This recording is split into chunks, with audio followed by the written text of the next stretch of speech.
And welcome back to Troy's Spotlight. I'm Troy David, manager at Flashback Comics and Games here in Woodbridge, Virginia, and this is my Spotlight video where I bring up all sorts of comic things and give you a piece of history so you can learn about these characters that you may have been exposed to in television, in film, in other places.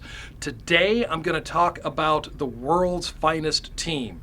Now, you're probably excited for the Batman vs. Superman, the Dawn of Justice movie that'll be upcoming a little bit later. But before we get to that film, before Batman and Superman fight each other, Batman and Superman were actually friends. Truth be told, they were two of DC Comics' top-selling characters, and in first World's Best Comics, which was later retitled to World's Finest, they became the World's Finest duo.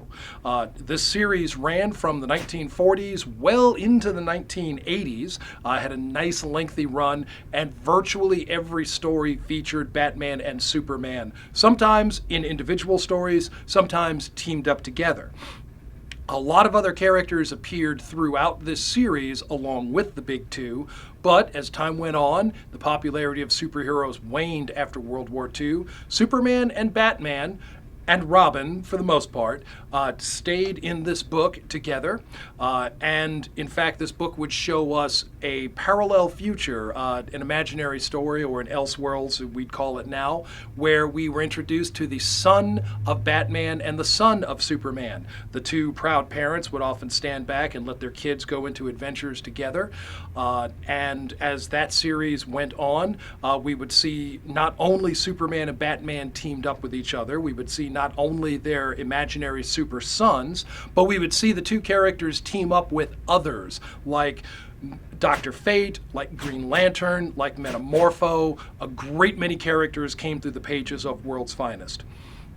World's Finest gave us not only the duo Superman and Batman together, but would also showcase team-ups like the Teen Titans, Batman and the Outsiders, the Justice League. So in these pages, you'd get a lot of characters and a lot of action. The series began as a quarterly series, but the frequency picked up until it became monthly, and World's Finest pretty much was synonymous with Superman and Batman. Even after the series ended, it came back in the form of limited series. In the 1990s, there was a 4-issue limited series called World's Finest, which gave us artwork by Steve Rude, and Superman and Batman teamed up together. There was Legends of World's Finest. The title, the name, it was an institution at DC Comics, and it persisted. Now, I talk about Superman and Batman being friends.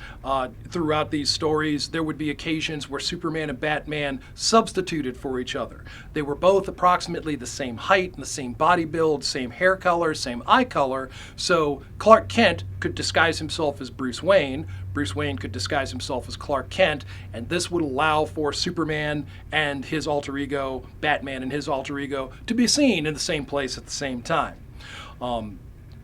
Superman and Batman would continue to be friends until, toward the end of the Bronze Age, we would see a sort of clash of ideologies. This was explored in John Byrne's Man of Steel Limited series.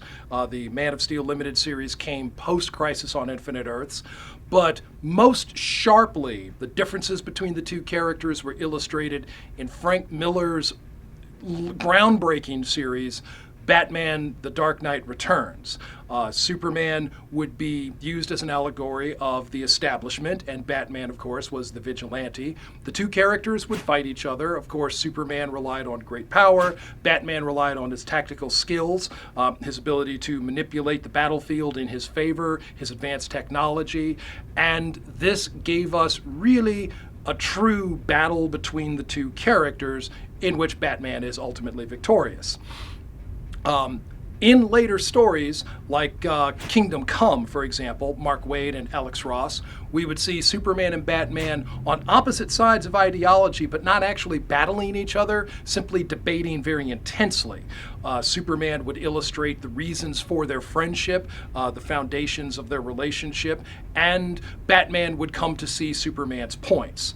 So I look forward to that. You should look forward to it too, and we'll all be looking forward to Batman v Superman: Dawn of Justice. Flashback Comics and Games, check out the Troy David spotlights that appear here. Also, check out the new comic release Wednesday, our top 5 picks. Me and my co-host Kevin Goswan from comicsonline.com give you our top 5 picks for each week. And also check out the Flashback Comics and Games website. Be sure to like us on Facebook, subscribe to us on YouTube, and follow us on Twitter.